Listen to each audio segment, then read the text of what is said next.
BJP को, संघ परिवार को हम शुरू से कह रहे हैं कि जिस राह पे आप इस देश को लेकर जा रहे हैं, इससे देश कमजोर हो रहा है, देश कमजोर हो रहा है।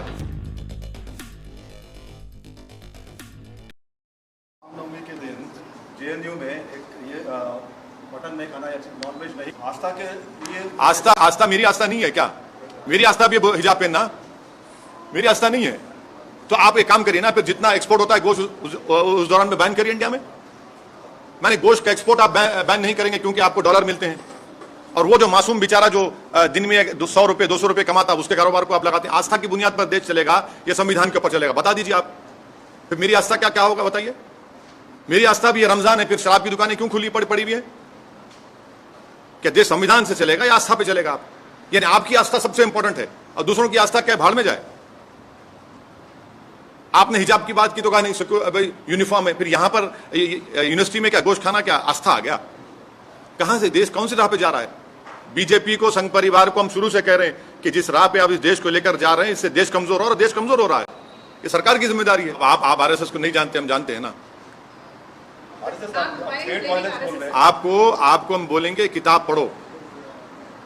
We our nation defined bunch of thoughts, ये 2 किताबें आप पढ़ लो, जिसमें आरएसएस के उस वक्त के सर संचालक खुद कह रहे हैं कि जब जुलूस निकलता था तो मैं बाजा बजाता था बोल के।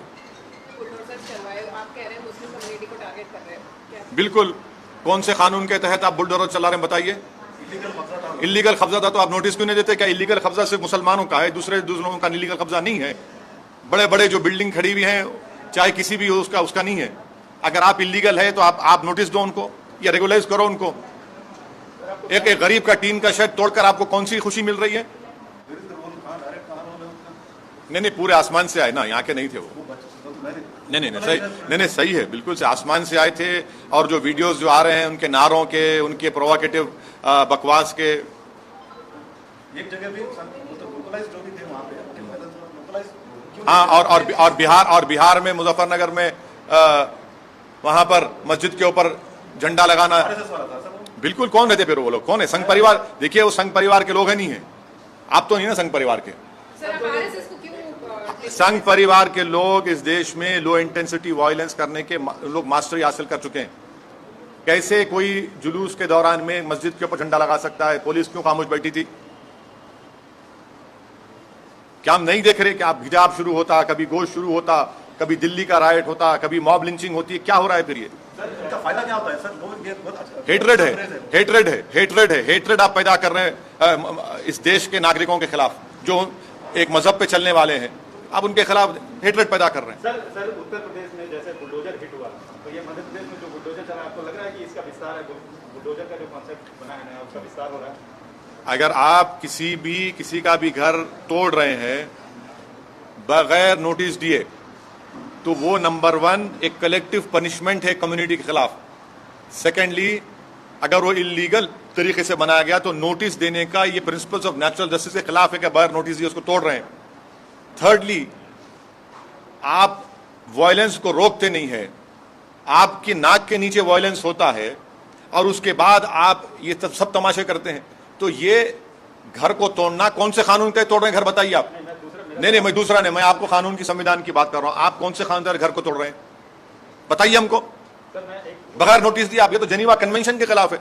वो आपकी बात सही है सर। मैं सही बोलता हूं ना, गलत कब बोला हूं मैं? वो एक मानसिकता जो जैसे बुलडोजर जो यूपी चुनाव में हिट हुआ, तो एक तरह से अप्रूवल मिल गया कि हाँ इस तरह से। मध्य प्रदेश में आप जो आरएन प्रोसेशन में जो वायलेंस हुआ उसी पर स्टिक करिए। मध्य प्रदेश में जो घर तोड़े गए मुस्लिम समाज के, वो कौन से कानून के तहत शिवराज सिंह चौहान बीजेपी ने तोड़े? बताओ हमको आपने क्यों परमिशन दिया जब आप वायलेंस को कंट्रोल नहीं कर सकते? अगर वो इलीगल थे तो नोटिस क्यों नहीं देते आप अपनी नाकामी को छुपाने के लिए, आप अपने स्टेट कॉम्प्लिसिट वायलेंस को छुपाने के लिए आप एक कलेक्टिव पनिशमेंट मुस्लिम समुदाय को दे रहे हैं। ये जेनीवा कन्वेंशन के खिलाफ है, ये इंसानियत के खिलाफ है, प्रिंसिपल्स ऑफ नेचुरल जस्टिस के खिलाफ है। इसको हर उस शख्स को जो संविधान पर भरोसा करता, यकीन करता, उसको कंडेम करने की जरूरत है इस हरकत को। आपने मध्य प्रदेश में 70-75 साल की मुस्लिम महिलाओं को सर फोड़े हैं, उनके हाथ पैर तोड़ दिया आपने। 13-14 साल के बच्चों को रोड पर लिटाकर आपने उनको पीटा। ये आपका गवर्नेंस है?